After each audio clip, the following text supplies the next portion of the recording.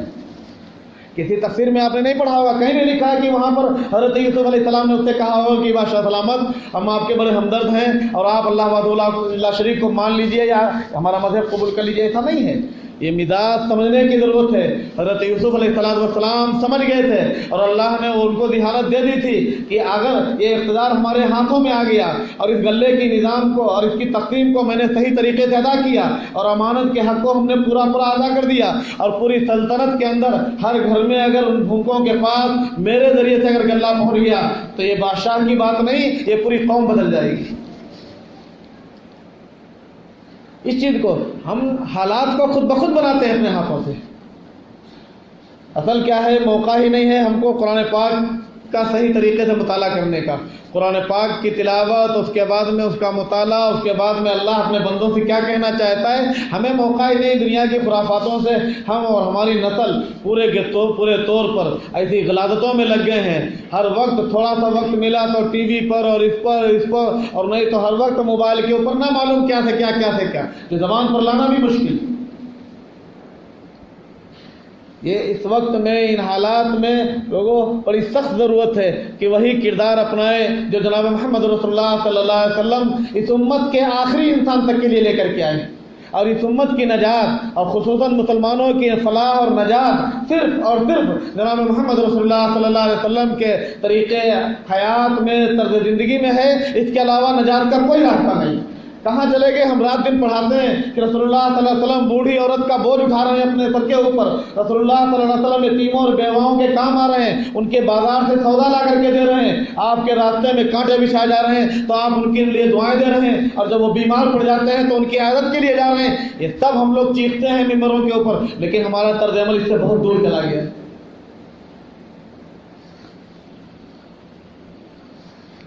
میں نے اس سے پہلے بھی شاید عرض کیا تھا، اتنا بڑا قیدی یمامہ، وقت زیادہ تو نہیں ہو گیا ہے،